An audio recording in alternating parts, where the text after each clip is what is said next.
Essentials of a good business letter.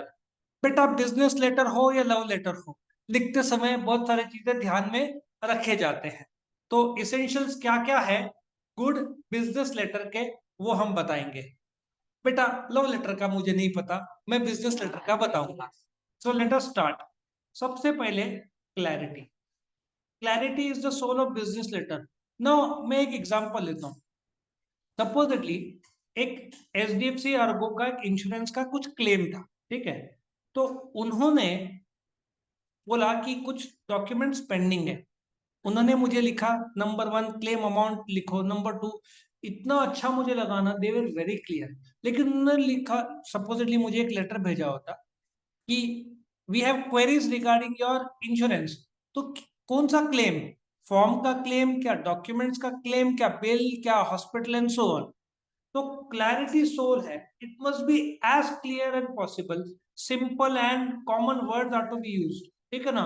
तुम ऐसा नहीं लिख सकते कि I am obliged to gravitate towards the goods that you have ordered which have been floundering from my side. भाई ये क्या है, we will supply you the goods. Keep it simple. Words को इंग्लिश शो ऑफ ये youngsters करते हैं, but in official letters keep it simple. वो तुम्हारा इंस्टाग्राम और स्नैपचैट पे तुम बड़े बड़े शब्द फेंक सकते हो, ठीक है। यहाँ पे keep it simple. The names and figures are important parts of the letter, so correct और क्लियर रखो, शॉर्ट रखो, कंसाइज। ये रख कंसाइज। वो था ना, थ्री इडियट्स पिक्चर है पर याद है, वो डेफिनेशन किस क्या बोलते बोलते जाता है, और वो टीचर क्या बोलता है, तुम चाहते क्या हो। लास्ट में क्या बोलते हैं, बुक। Book sir. याद आ रहा है वो पिक्चर थ्री इडियट्स। वैसे भी थ्री इडियट्स ये सर बैठे ही है अपने, ठीक है ना। सो तुम चाहते क्या हो, बुक्स, ठीक है। Keep it concise, minimum words are to be used, ठीक है। और अच्छा, ऐसे ऐसे किसने क्वेरी पूछा, तुमने एक जवाब दिया, मैंने कल ही देखा ये आईडी के। हाँ, ऐसा ऐसा नहीं चलता है ऑफिशियल में। वहां पे properly, thank you for your letter, we have received your query, will get back to you. ID के लिख के भाड़ में जाए, ऐसे नहीं चलता है लेटर्स को। हाँ हाँ, ठीक है। तुम्हारे पर्सनल व्हाट्सएप में चलता है, बट ऑफिशियल में ये भाषा नहीं चलती। Brief letter saves the time of the reader और इफेक्टिव रहता है। कंप्लीटनेस, तुमने पूरा लेटर लिखा, ठीक है। एडमिशन, सपोज तुम कॉलेज में गए एडमिशन लेने, कॉलेज ने एक बुकलेट दिया, बट उसमें टाइमिंग्स ही नहीं है, फीस ही नहीं है, वापस तुम कंफ्यूज हो जाओगे। उन्होंने कंप्लीट इंफॉर्मेशन तो देना चाहिए ना राइटिंग में, तुम पूरा इंफॉर्मेशन दो। अच्छा, for example there are two parties, देखो, अरे वापस बनाता हूँ मैं, हाँ। ये बनाया मैंने, इसका नाम है बबलू, ठीक है। इसका नाम है टकलू। ऐसे दो है, एक है बबलू और एक है टकलू। ये बोलता है कोटेशन दे, ये भाई कोटेशन देते हैं, लेकिन कोटेशन में डिस्काउंट लिखते नहीं है, टाइम और प्लेस ऑफ डिलीवरी लिखते नहीं है। वापिस वो बोलता है भाई डिस्काउंट कितना है वो तो बता, बस ओ सॉरी भूल गया 10%। तो क्या लेटर चलते रहेगा क्या टू एंड, टाइम किसके पास है। सिंपल सी बात है, आप कंप्लीट। अच्छा, ब्रोशर में डिस्काउंट जो रहता है और actual discount will always be different, क्योंकि सामने वाला बोलता है रोकड़ा दूंगा तुरंत, बोलेगा डिस्काउंट 10 नहीं 15% ले। समझ में आ रहा है, इंस्टेंट कैश का डिस्काउंट अलग रहता है, क्रेडिट कार्ड से पेमेंट के डिस्काउंट अलग होंगे, तुम चेक से पे करोगे तो डिस्काउंट अलग होंगे। तो बोलने का तात्पर्य है, तुम कंप्लीट इंफॉर्मेशन देना, सामने वाला वापस डाउट पूछेगा, तुम ये करोगे, ठीक है। अच्छा, एक होटल का डिस्चार्ज, होटल में तुम आए, ठीक है, चेकआउट, हॉस्पिटल में डिस्चार्ज होता है इधर 12 बजे, तो चेक इन 12 या 2 बजे रहता है और चेकआउट 10 बजे होता है। और हॉस्पिटल में तुम जिस टाइम को एंट्री हुए उस टाइम से नेक्स्ट 24 आवर्स वन डे माना जाता है। फॉर एग्जाम्पल, इफ तुम अपोलो गए, एडमिट हुए, गए नहीं एडमिट हुए, शाम को 7 से अगले दिन शाम को 7 PM to 7 PM will be one day. ये मुझे भी नहीं पता था, ठीक है ना। लास्ट डे ऑफ डिस्चार्ज मैंने बोला ये भी दिन ऐड करने वाला क्या बिल में, उसने नहीं, आप 7 o'clock आए थे तो 7 PM तक वो दिन कंटिन्यू होगा। आई थॉट वेनसडे शाम को 7 बजे से रात को 12 तक ये वन डे, और थर्सडे, थर्सडे सपोजली 3 बजे का डिस्चार्ज था वो सेकंड डे। उसने नहीं सर, आपका 7 PM टू 7 PM ये एक ही दिन काउंट होगा, 2 दिन नहीं। लॉजिक समझा मैं क्या बोल रहा हूँ। तो वहां पे टाइम टू टाइम माना जाता है। ये स्टार्टिंग में हमको बताया ही नहीं था, ये पता भी नहीं था। तो कंप्लीट इन्फॉर वो लोग भी इमरजेंसी में भूल गए होंगे, लेकिन you must give complete information courtesy. उसने इंक्वायरी किया, मेरे पास नहीं भाई, किसी और के पास जा। You have to be very soft. अच्छा, तुम ताज होटल में जाओगे, मेरे स्टूडेंट गए ताज होटल में, ठीक है, लंच या डिनर करने, वेटर आया ना, एक नारियल पानी लेकर आ। अब ताज होटल में नारियल पानी, चलो ओके सर। वो भागा भागा बाहर लेकर आया और 150 रुपया बिल किया। मैं बात कर रहा हूँ 10 साल पहले की। तो ताज होटल विल नॉट से नो टू यू। तुमने कुछ भी बोला ना, they will always say yes and find out thing. नहीं रहेगा तो कहीं से लेकर आएंगे, उनका हॉस्पिटैलिटी वैसा है। So they have to be courteous. तुम चिल्लाए तो भी बोलते ना, तुम वो लोग को ट्रेन किया जाता है कि एयर होस्टेस इन लोग को कैसे पैसेंजर। अभी भी एक मिला था ना एयर इंडिया में, वो किसने बाथरूम कर दिया था कोई, इस पे अभी अरेस्ट हो गया, उसकी 50 लाख की नौकरी चली गई, हटा लिया उसको, वाइस प्रेसिडेंट था वो एक कंपनी में। सो एक गलती उसका करियर बर्बाद। Polite, kind. मेरे एक स्टूडेंट किंगफिशर एयरलाइंस में उस समय जब चालू था एरोस्टेस की, 8 महीना इनको ट्रेनिंग दिया गया, फिर हवा उसको एरोप्लेन में बैठने दिया। ये सब सिखाया। रूड रहे तो भी आप ठीक से बात करो, मतलब कोशिश करो हैंडल करने का उसको। बोलते हैं राई का पहाड़ मत बना। तो राइटिंग भी वही बात है, keep courteous tone, as per your information, we are glad to know, ऐसा पॉजिटिव। बोलते हैं ना, भाषा एक पॉजिटिव माहौल में रखना होता है। करेक्टनेस, भाई अब business letter should be correct regarding information और मैसेज। कोई भी फिगर्स फैक्ट्स में तुमने मिस्टेक कर लिया है, ग्रामेटिकल और स्पेलिंग मिस्टेक, नाम खराब होता है कंपनी का।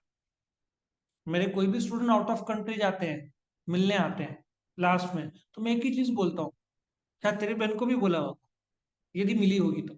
यदि तुम जा रहे हो सपोजिटली लंदन, मैं एक ही चीज बोलता हूँ, तुम अच्छे तरीके से बिहेव करना बेटा। क्योंकि लंदन वाले इंडिया को जज करेंगे तुम्हारे बिहेवियर से। तुम्हारा बिहेवियर खराब रहेगा तो वो लोग बोलेंगे इंडिया के लोग खराब है। तुम अच्छे रहोगे तो वो लोग बोलेंगे इंडिया के लोग अच्छे हैं। समझ में आया? सिंपल सी बात है। तो इफ तुमने कुछ गलती कर दी, पूरा कंपनी का नाम खराब होता है, लेकिन इससे नुकसान ही भी होता है। अभी क्या हुआ, एक जन को लेटर लिखना था, ठीक है, चीफ ऑफ नेवल स्टाफ, क्या लिखना था? नेवल मतलब बहुत बड़ी जगह ना मिलिट्री में। तो उसने लिखा, बस एक टाइपिंग एरर कर दिया, सी के बजाय टी कर दिया, चीफ ऑफ नेवल स्टाफ। ऐसे तो बहुत सारे गलतपन हो जाएगा। हाँ, तो ऐसे बहुत सारे इंग्लिश में है शब्द जो बड़ा संभालना पड़ता है, तो मीनिंग चेंज हो जाता है। और एक और है, उर्दू राइट टू लेफ्ट होती है, अपन लेफ्ट टू राइट लिखते हैं, इंग्लिश हिंदी। तो एडवर्टीजमेंट गल्फ कंट्रीज में अलग होते हैं उर्दू में, वो राइट टू लेफ्ट फॉलो होते हैं। इंडिया वाला लेफ्ट टू राइट, इंडिया के वर्ल्ड बाकी उर्दू छोड़ के बाकी सब लेफ्ट टू राइट होता है। तुमको ये सब प्रिकॉशन लेने होते हैं। Coherence, a letter should be written in logical sequence. अब एक सिंपल लॉजिक बताता हूँ। तुमने जॉब के लिए अप्लाई किया, मेरा रिप्लाई क्या होगा? First, thank you for your letter dated so and so, ठीक है, our team is looking into your biodata, will get back to you, thank you. अच्छा, तुमने पहले ही बोला our team is getting looking into it, और फिर बाद में बोला thank you for your letter, उल्टा कर दिया ना। तुम पहले स्टार्टर्स खाओगे, एंड में नहीं। उसकी एक सीक्वेंस रहता है। बट कभी कभार कॉमेडी भी ऐसा होता है, कभी हमारे कलकत्ता साइड जाओगे या कहीं पे, नॉर्मली अपन रोटी सब्जी दाल चावल खाते हैं, वहां पे कुछ जगह पे उल्टा होता है, दे ईट राइस फर्स्ट और फिर दूसरी चीजें बाद। आई थिंक साउथ का स्टाइल और यहाँ का स्टाइल में बहुत फर्क है भाई, ठीक बहुत दिक्कत हो जाती है कभी कभार। सो कोहेरेंस, तुमको एक लॉजिकल सीक्वेंस रखना पड़ेगा। स्टार्टर्स, फिर ये सब स्टार्ट सीक्वेंस के हिसाब से रहता है, ठीक है। Consideration, this is also called as you attitude. अब यू एटीट्यूड मतलब बार बार यू नहीं बोलना, यू मतलब वो ऐसा लग रहा है कुत्ते को बुला रहे। लॉजिक क्या है? यू एटीट्यूड मतलब as per your information regarding the cloth, we are glad to provide you the information which you had wanted. मतलब तुम सामने वाले के दृष्टिकोण से लेटर लिख रहे हो, उसके जो पॉइंट बाय पॉइंट डाउट्स थे, तुम पॉइंट बाय पॉइंट उसके दृष्टिकोण से जवाब दे रहे हो, तुम अपने दृष्टिकोण से नहीं देख रहे हो।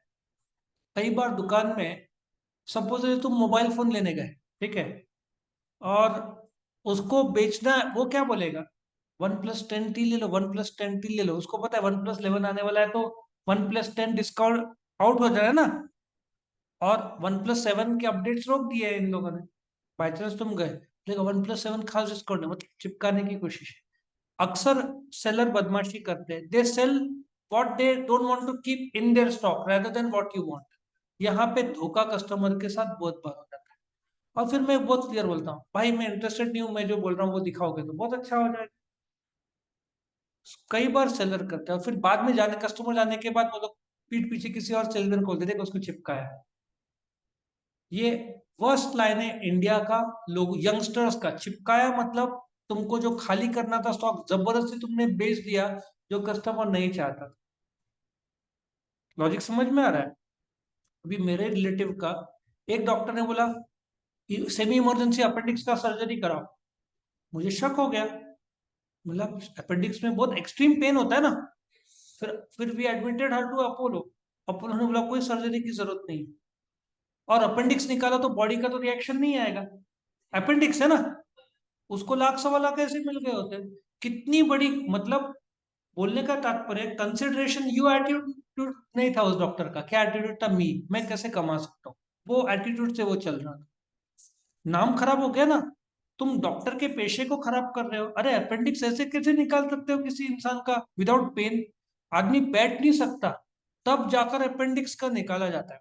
तुमको एक एंगल में ही बैठना पड़, एक्सट्रीम पेनफुल, आदमी रोते हैं मैंने सुना है, और कोई पेन नहीं था। फिर जब पेन हुआ ना, दुख दुख नहीं रहा था, तो वो जोर से पेन किया।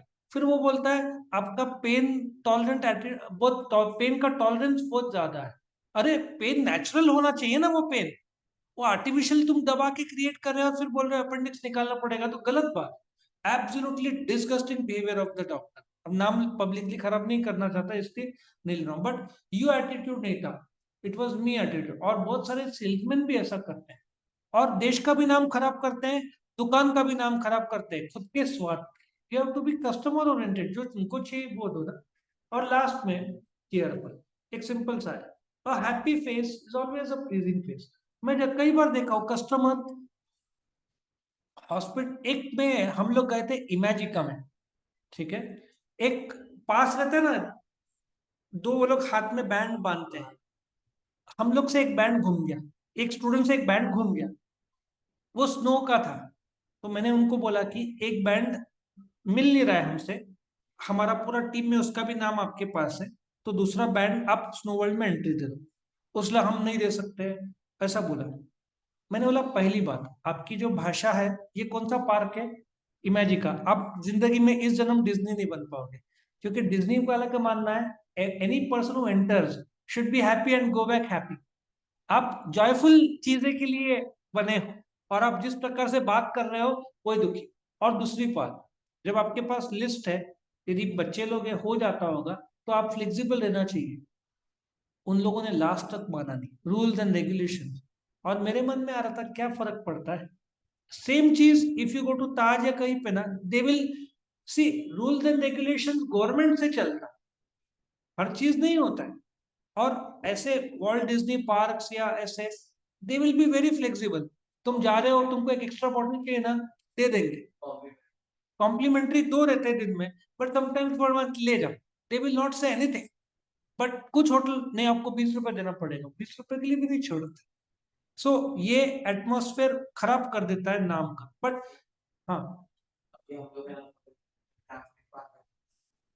कौन सा ट्रैम्पोलिन पार्क? तो आप लोगों ने खूब खेला है तब।